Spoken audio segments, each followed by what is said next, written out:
The twin suns of Nix 9 scorched the barren horizon, painting the desert plains in shades of gold and red.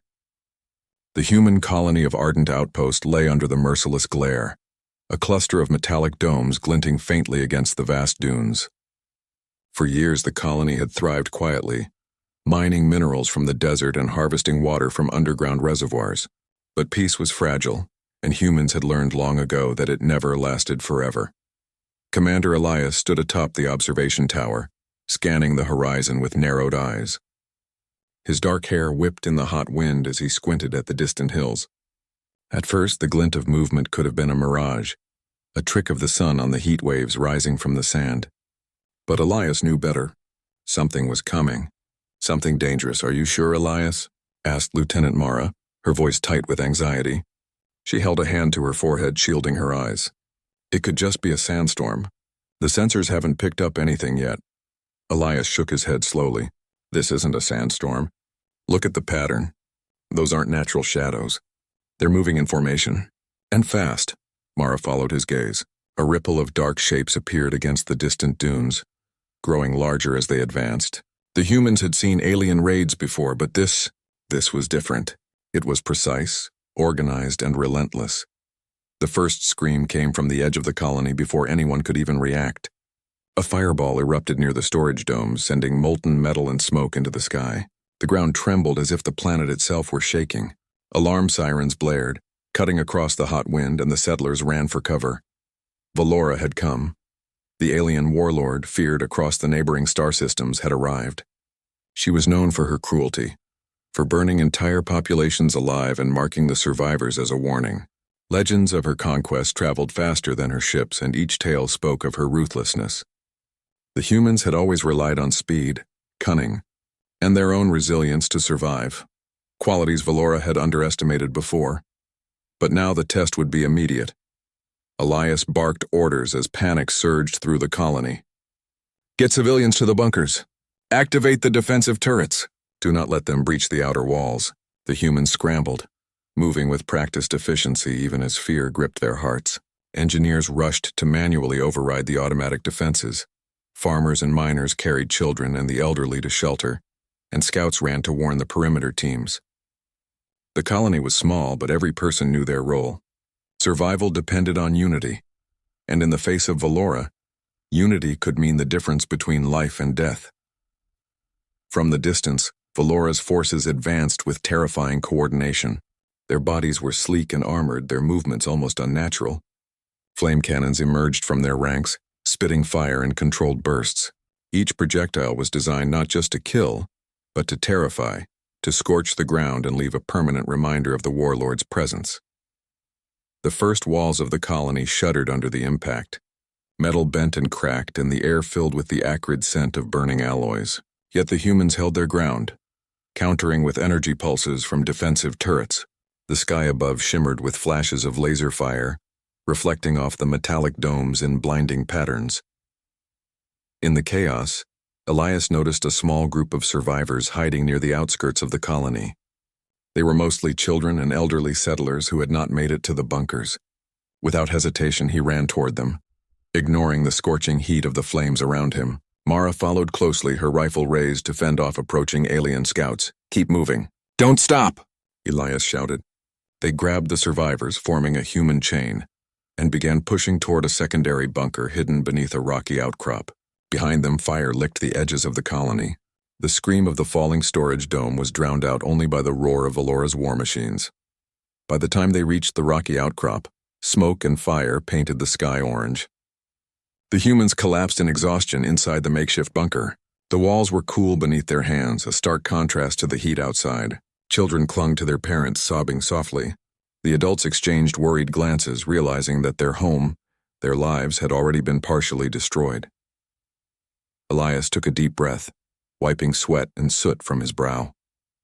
"We survived the first wave," he said, trying to inject confidence into his voice. "But this is just the beginning. Valora is testing us. She wants to see how we react." Mara nodded, her face grim. "We can't stay here forever.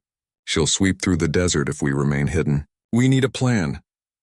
Elias crouched beside a glowing map of the colony marked with sensors and turrets. "We know the terrain better than she does. We know every ridge, every cave, every tunnel. She thinks her fire and strength will dominate, but humans can adapt.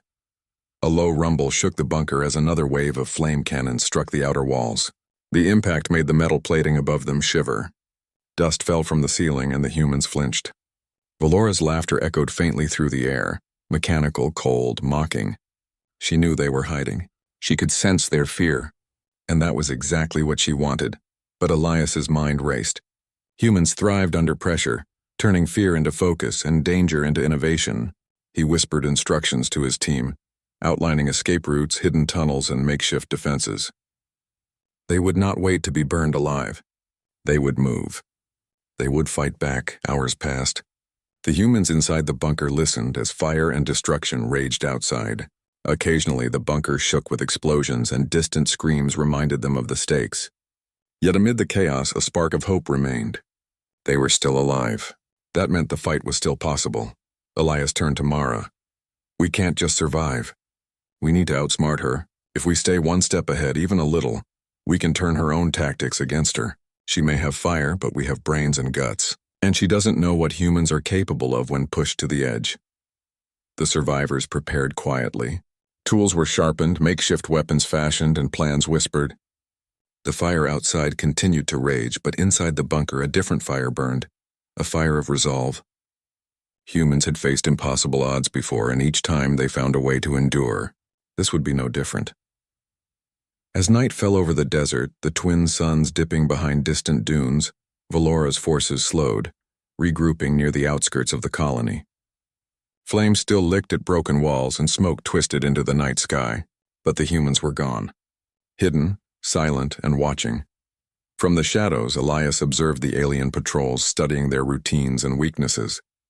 He noticed that despite their advanced technology, they operated predictably, relying too heavily on brute force. The humans' advantage was subtle: flexibility, improvisation, and courage.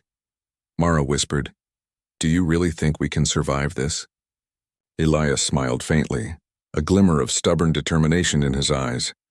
"We already are, and soon we'll show Valora why humans should never be underestimated." Deep in the desert, beyond the burning remains of the colony, the humans vanished into the rocks and tunnels. Valora's fire had destroyed their home, but not their spirit. The first night of hiding was only the beginning. And as the stars rose over Nix 9, the humans learned something vital. When hunted and cornered, humanity's greatest strength was not weapons or armor. It was their ability to think, adapt, and fight back against impossible odds. Elias and his team moved quietly, shadows among shadows, watching Valora's fortress looming in the distance.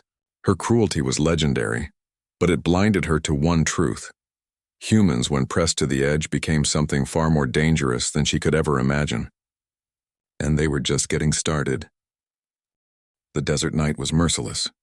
Even under the twin moons of Nix 9, the air remained hot, and the wind carried the sharp scent of scorched metal and sand. The human survivors moved silently through hidden tunnels beneath the rocky outcrop, the glow of Valora's fires far in the distance, marking the destruction of their home. Every footstep was careful, deliberate. Every sound could draw the attention of the alien warlord scouts. Elias led the group, his senses alert. He had learned long ago that fear could sharpen the mind or paralyze it. For now, fear became their ally, keeping their movements precise and their decisions swift. Children and elderly settlers huddled behind makeshift barricades in the shadows, exhausted but alive. For the first time in hours, some dared to breathe without panic. "Keep moving," Elias whispered. "We're not safe yet. Valora will sweep the area again at dawn. We need to be somewhere she cannot reach." Mara followed close behind, her rifle resting across her shoulder, eyes scanning for the faintest movement. The tunnels beneath the rocks were narrow and jagged, carved long ago by miners searching for rare minerals. Now, they offered shelter and secrecy, advantages humans knew how to exploit. As they progressed, the group came across a collapsed section of the tunnel. Rubble blocked the path, jagged rocks and broken beams forming a wall that seemed insurmountable. A child whimpered behind them, fear evident even in sleep-deprived exhaustion. Elias knelt, placing a reassuring hand on the child's shoulder. "We'll find a way," he said calmly, though inside his mind raced. "There's always a way." He scanned the rubble, noticing small gaps and loose stones. Using tools scavenged from their destroyed colony, the humans began shifting debris quietly and methodically. Hours passed and sweat mingled with dust on their faces, yet bit by bit a path emerged. By dawn, they slipped through the opening, moving into a narrow passage that led farther beneath the desert surface. Finally, they reached a larger cavern, the ceiling high and uneven. Water dripped from the rocks, echoing faintly in the vast space. The humans collapsed, stretching limbs cramped from the tunnels. Here at least they had a moment to plan, to breathe and to remember that they were alive. Elias spread out a holographic map projected from a portable device. The projection shimmered with red dots representing Valora's patrols. Even from this distance, her forces were organized and relentless.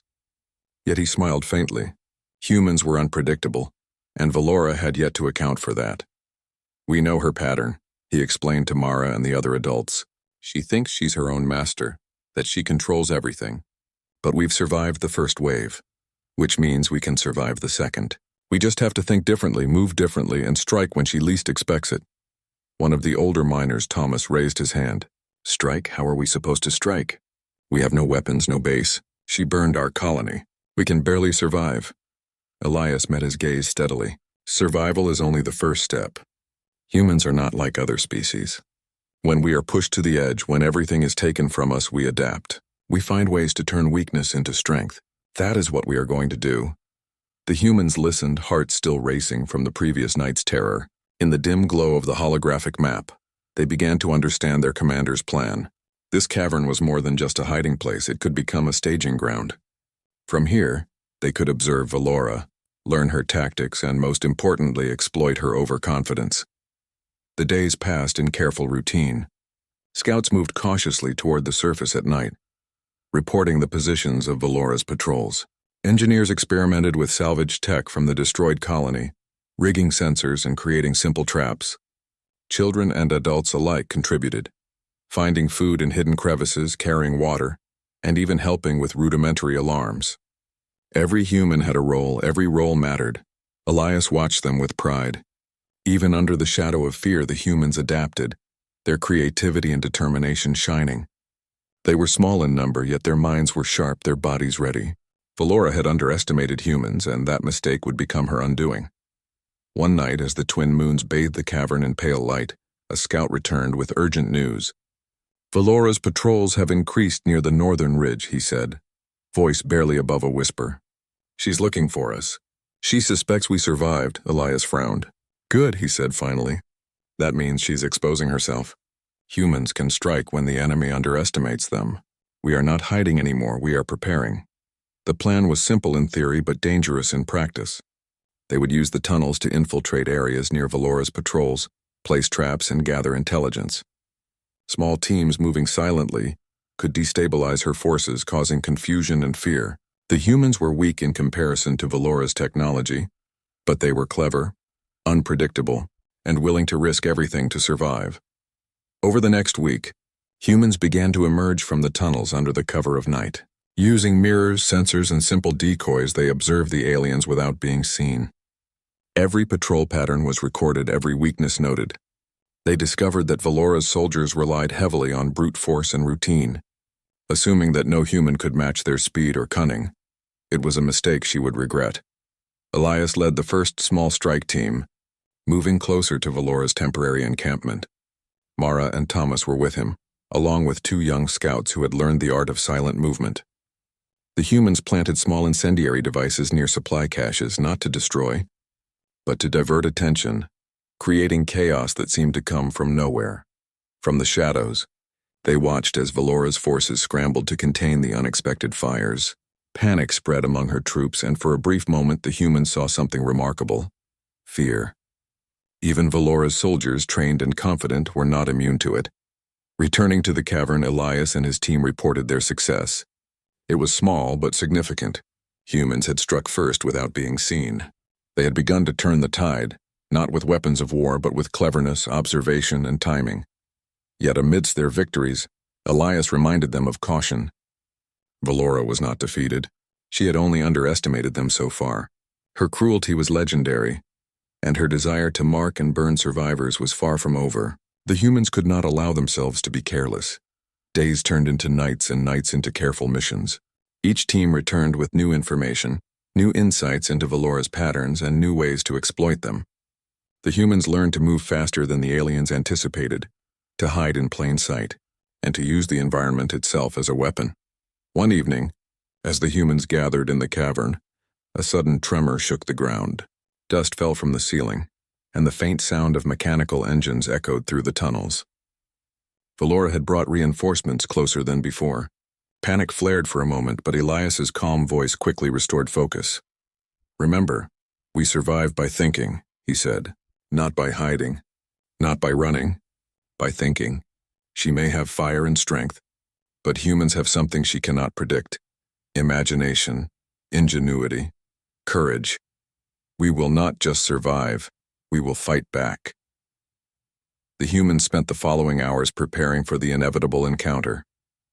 Improvised weapons were sharpened, tools arranged for sabotage, and escape routes mapped meticulously. Children and older settlers were taught to signal silently if danger approached, to remain calm and to help one another. Every human contributed, and every contribution strengthened the group. When dawn finally broke, the humans emerged cautiously from their cavern. Velora's forces were visible in the distance, patrolling the northern ridge, unaware that they were being watched, studied, and prepared against. Elias signaled to his scouts, who moved silently across the terrain, noting every movement, every patrol rotation. By midday, the humans had positioned themselves to set their first significant trap. A rock slide, triggered from a distance, would block a critical passage used by Velora's forces. Another team prepared diversionary fires, meant to draw attention and create panic. As the first trap was sprung, chaos erupted among the alien patrols. Rocks fell, blocking paths, and fires flared in unexpected places. Velora's soldiers scrambled, trying to contain the situation, but the humans were already gone, retreating into the safety of the desert tunnels. Elias smiled faintly as he watched from the shadows. The humans had struck and vanished without a trace. The first successful counterattack against Velora had been executed, not with brute force, but with intelligence and precision. The war was far from over, but for the first time since the attack, hope blossomed. Humans had learned to adapt, to survive, and to fight back even against overwhelming odds. And as the twin suns dipped below the horizon once more, Elias knew that this was only the beginning. Humans were not just survivors, they were a force Velora had underestimated, and her greatest mistakes were yet to come. The desert stretched endlessly under the twin suns, but the humans moved with purpose. Each step was measured, each glance vigilant as they navigated the dunes and rocky outcrops. Their survival had depended on speed, stealth, and cunning, but Elias knew that to truly challenge Velora, they needed more than just evasion. They needed knowledge, intimate knowledge of the fortress she commanded. The fortress loomed on the horizon like a dark wound in the landscape. Towering spires of blackened metal rose above molten moats, and defensive turrets shimmered with energy, ready to incinerate anything that came too close. Smoke spiraled into the sky, evidence of fires Velora had set to keep the surrounding desert clear of life. To an ordinary observer, it seemed impenetrable, invincible. But Elias did not see walls and fire. He saw patterns, weaknesses, and opportunities. "Look at the angles," Elias whispered to Mara and two scouts as they crouched behind a ridge, binoculars trained on the fortress. "She relies on long-range suppression and intimidation. Notice how the turrets rotate predictably, how the guards move in patterns. This is where humans have the advantage. We think differently. We don't rely on brute force. We rely on unpredictability." Mara nodded, her eyes scanning for any anomaly. "It's huge. How can we even get close without being seen?" Elias smiled faintly. "We don't need to storm the gates. We need to move inside silently, observe, adapt, and exploit. Every fortress has cracks, and every ruler has blind spots. The humans spent days monitoring the fortress from the rocky ridge. Scouts moved closer under the cover of darkness, gathering information. They mapped guard rotations, turret ranges, and energy flows. They noted the transport of supplies, the location of command centers, and even the routines of Velora herself. Every detail was logged, analyzed, and planned for. During the day, they retreated to hidden tunnels beneath the dunes. These tunnels, remnants of ancient miners long gone, became their temporary base of operations. Here, engineers rigged salvage devices to detect vibrations and heat signatures. They created rudimentary cloaking panels using reflective metals to hide from the fortress sensors. Even the children helped, learning to read shadows and signals, becoming part of the growing network of observation and intelligence. Elias gathered the team one evening under the pale light of the moons. "We've learned a lot," he said, spreading a holographic projection of the fortress in the center of the cavern. "We know how they move. We know where they are vulnerable. Now we need to plan our entry. We won't rush. We'll wait for the moment when her confidence blinds her. And when that moment comes, we strike, not with weapons, but with strategy. Human strategy." The plan was risky, but Elias had learned that humans thrived when the odds were stacked against them. They prepared diversions, traps, and hiding places within the fortress itself. The first step was to get inside without being detected, a task easier said than done. The night of the infiltration arrived. The humans moved silently across the desert, blending with the shadows of the rocky terrain. Their bodies were low, movements deliberate. Even the slightest noise could alert Valora's scouts, yet the team had trained for this moment. Years of survival instincts sharpened by the recent attack guided them like a sixth sense. They reached the perimeter of the fortress and found a section of wall partially obscured by a heat-distorting vent. A patrol passed overhead, unaware of the humans beneath. Elias signaled, and the team slipped through a narrow gap in the metal plating, entering a dimly lit maintenance corridor. The air was hot, filled with the scent of burning metal and oil, but the humans pressed forward. Inside, the fortress was a maze of corridors, machines, and glowing energy conduits. Valora's soldiers moved efficiently but predictably. Humans, using the cover of shadows and clever misdirection, navigated past them, avoiding sensors and cameras. Every step was tense. Every decision carried life or death stakes. Yet the humans' ingenuity shone. A simple mirror reflected a security sensor's light, temporarily blinding it. A cleverly placed panel caused an automated turret to misfire, giving the team a clear path forward. Mara paused at a junction, pointing to a glowing control console. "That's the communication hub," she whispered. "If we can access it, we can see every patrol movement and supply route." Elias nodded. "Exactly. But we take it carefully. Valora's systems are advanced, but they assume humans are predictable. Let's remind her we are anything but." The team worked quietly, bypassing the console's security protocols with improvised tools. Sparks flew as circuits hummed and whined under pressure. But the humans succeeded. For the first time, they had real-time information from inside the fortress itself. Patterns emerged clearly, the rotations, shifts, and weak points in patrols. Valora had assumed her fortress was untouchable. She had not considered that humans could not only survive her fires, but also learn her fortress as if it were a map of their own backyard. Hours passed as they explored further. They discovered hidden storage rooms filled with supplies, and even captured alien technology that could be repurposed. The humans realized the fortress itself could become an asset rather than a threat. They could turn Valora's own machines against her, creating confusion and chaos from within. In one shadowed chamber, Elias found a wall panel slightly ajar. Beyond it was a maintenance shaft that ran directly beneath one of the main turrets. "This could be useful," he muttered. "If we can get through, we can disable her defenses from below. Valora won't expect humans to go underground in her own fortress." Mara's eyes sparkled with determination. "We can do this, we have to. It's our only chance to gain the upper hand." The humans rested briefly, eating rations salvaged from the tunnels and catching their breath. Even in the heart of the enemy fortress, there was a sense of exhilaration. They had made it further than anyone thought possible. They were learning, adapting, and surviving. Every success, no matter how small, strengthened their confidence. As the second night fell over the fortress, the team moved deeper into the complex. Shadows stretched across metallic walls, and the hum of alien machinery filled the air. Every step brought them closer to Valora's heart, closer to understanding her, and closer to turning the tables. The humans' infiltration did not go unnoticed for long. Sensors flickered intermittently, suggesting that Valora's automated systems were beginning to detect anomalies. But she underestimated one thing. Humans did not rely solely on technology. They relied on creativity, on thinking beyond what was obvious, and on cooperation. Elias paused near a junction, listening. The fortress was alive with sound, the footsteps of guards, the hiss of energy conduits, the occasional roar of distant machinery. Yet the humans moved as one, synchronized and silent. Each knew the plan, each trusted the other implicitly. Valora may have controlled the fortress with fear and fire, but humans had something she could not contain: ingenuity and determination. They reached the edge of a central atrium, a massive space where Valora held command over her forces. From their hidden vantage point, they could see her soldiers moving in formation, maintaining strict order. And there at the center was Valora herself, a towering figure of armor and fire, her presence radiating authority and menace.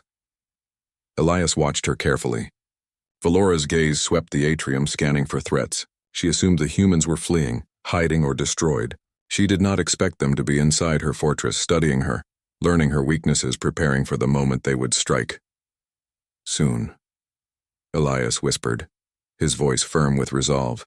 Soon we take control, not with brute force but with strategy. Humans have survived impossible odds before. We can survive this. And when the time comes, Valora will see that humans are not to be underestimated. The team retreated silently to a maintenance corridor, leaving no trace of their presence. Their hearts raced, but fear was tempered with exhilaration. They had gone further than anyone could have imagined. They had entered the fortress of a warlord who had tried to burn them alive, and they had survived. From the shadows of the fortress tunnels, the humans planned their next moves. Every patrol recorded, every weakness noted, and every opportunity mapped. Valora's fortress, once a symbol of her absolute power, was now a playground for human ingenuity. The night passed in tense anticipation. The humans rested, but their minds never stopped working. Each scenario, each contingency was considered. Escape routes, traps, diversions, everything was planned. Valora may have thought she held the power, but she had not accounted for the resilience and intelligence of humans. As the twin moons of Nix 9 sank behind distant dunes, Elias looked at his team and spoke with quiet confidence. We have survived the fire. We have entered the fortress. Now we prepare to show Valora what humans are capable of. She wanted to burn us, to mark us, to destroy us. She will see instead that humans can adapt, outthink, and overcome. And this fortress will be the proof. The humans rested briefly, their minds sharp, their resolve unwavering. The infiltration of Valora's fortress was only the beginning. And as the first light of the new day crept over the horizon, the humans knew one truth clearly. Survival was no longer enough. They were ready to fight, to learn, and to turn the tables on the warlord who had dared to challenge them.